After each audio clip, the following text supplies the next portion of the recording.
Hello Newcastle fans TV. Oof, that was a toughie, that was a real toughie. Sorry this review was out late. I've been out 15 hours with 2 hours sleep. As you can probably tell, I look a little bit rough. But we're here to talk about that nervy 2-1 win over Cardiff, I have to say. It wasn't the greatest second half in the world, but we're going to begin with things, as obviously at St James's Park. It was the Gaelic Flags Day today, so obviously that was a good representing lots of legends. I think it was 12 to 14 legends, I believe. So well done the Gallagher Flags on getting that out as well. Also, there was a minute's silence reserved at St James's Park for the fallen victims. Everybody who gave their lives for our freedom. So we were honouring them as well. There was a bit of a strange atmosphere at St James's Park when it went on. A couple of people started clapping, then a few more started clapping. It was like, ooh, what do we do here? Do we join in the clap? Do we not? But I remained silent. Just out of preference. Some people like to praise that. I like to keep my respect and keep quiet, all in all. Right, what we'll do next is we'll move on to the start lineup. So this was the big topic for the last week or so. Would he start Mitrovic? Would he start Gale? And he started Mitrovic, as you can see on the screen there. So he went with Mitrovic as the striker, Perez as the number 10. We knew that Richie was missing, so Atsu came on the right hand side. Left was on the Gouffran. In the middle it was Hayden and Shelby. Left back Dummett. Right back Yedlin. So again Anita misses out. And then Lascelles and Clark, which now is our first choice centre pairing, and Carl Darlow in goal. Right then, okay, and so I moved around the room. So let's get on with the match then. So we literally started off blistering form. We scored literally within 2 to 3 minutes. When Perez and Mitrovic played the 1-2, Mitrovic was he was trying to recapture the moment when he was taking forever to score against Preston in the Cup when he had the goalkeeper on the floor. I thought, oh no, he's messed it up. And then he played it square to Atsu, who finished in off the post. A fabulous finish, great start for Newcastle. We're 1-0 up after 3-4 minutes. I'm thinking it's going to be literally a landslide, that word, victory for Newcastle. It was literally 1-0 up. And when the first 20-25 minutes, Newcastle were bossing the game. We had a couple of chances in that half, and then the game started to die off a little bit. Cardiff started to come into it a little bit more. You could see what their tactics were doing. They were just literally long balls trying to get out on a Sol Bamba. Gunnarsson with the long throws as well. That was their tactic. Very, very Neil Warnock style. Now, don't get me wrong, it works for Neil Warnock. I think he'll do wonders for Cardiff. I think he'll bring them up the table because they've done a professional job in Newcastle. I think Cardiff, after the game, were very unlucky not to come away with anything. We'll get on that now. So Newcastle, luckily, I feel, against the run of play, because it was pretty even, we got that second goal, which was key, which was the Gouffran finish. I don't know if he mishits it because I was at the end of the stadium.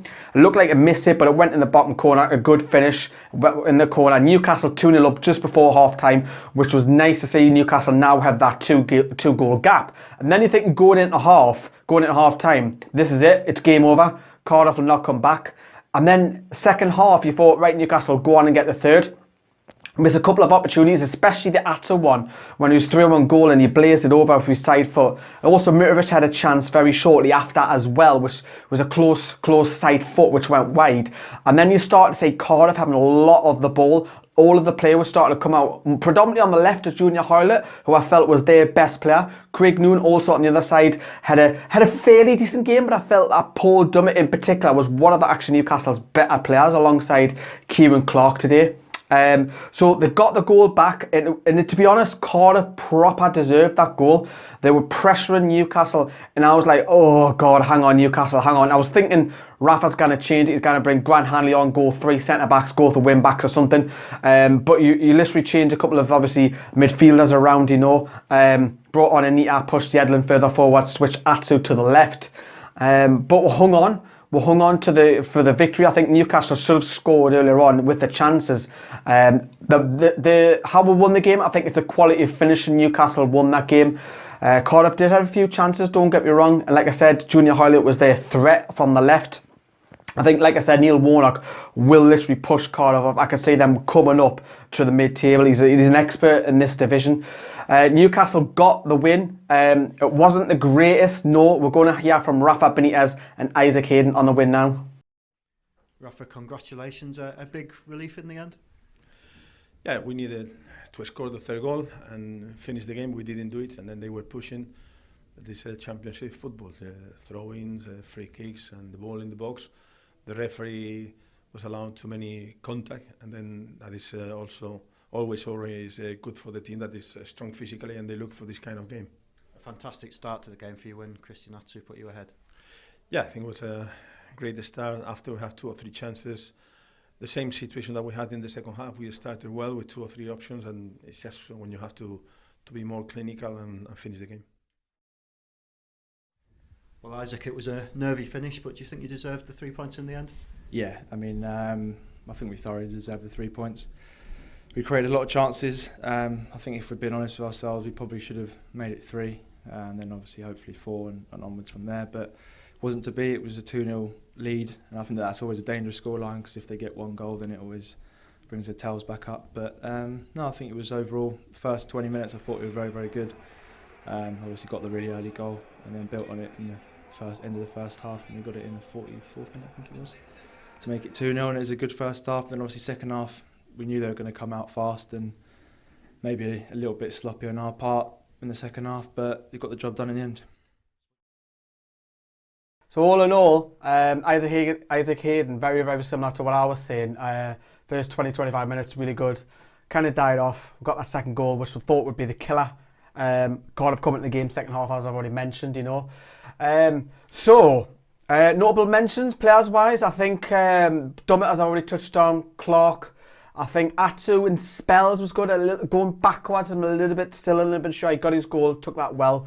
I'll give Rafa a bit of food for thought when after the international break. Who else played well? I thought Mitrovic ran hard. Didn't get the look of rub the green. I think his position is still under threat with Dwight Gale. Perez huffed and puffed first half. He was working really, really hard, and then you just didn't see him as a passenger second half. So Perez, it's that problem number 10 that I feel. It's a slight problem, you know. Shelby was quiet. I thought Hayden went around his business really well. Very quiet, pass move, you know. Steady job from him. So all in all, it wasn't a great performance. Nobody's an 8. I think a couple of players are 7s, but professional performance. We're digged in. We're going to win ugly at times.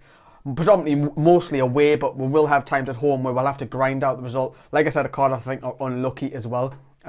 Looking at the league table, Newcastle are still 3 points because Brighton won in the evening game. It still looks really healthy. We're now getting a big gap from third place and the playoffs now. But Norwich are in free fall.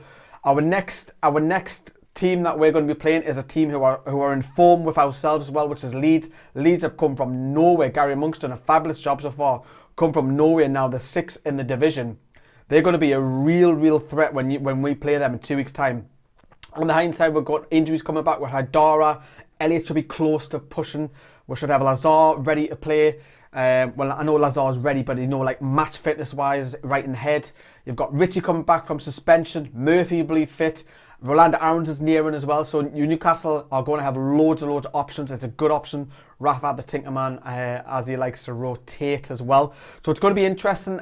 Also, what I've got coming up on the channel as well, we've got all the fan cams. So we've got James, we've got Fordy, we've got Lawrence, and we've got Harry also. So they'll be coming up in the next day or two. I'm at work tomorrow, so I'm trying to get as much videos content out for you. So yeah, so all in all, what is make of that gritty win? But you know what? At the end of the day, we hung on. We got the 3 points. We'll play better. We'll play better this season and probably lose at some point. We'll play better than that.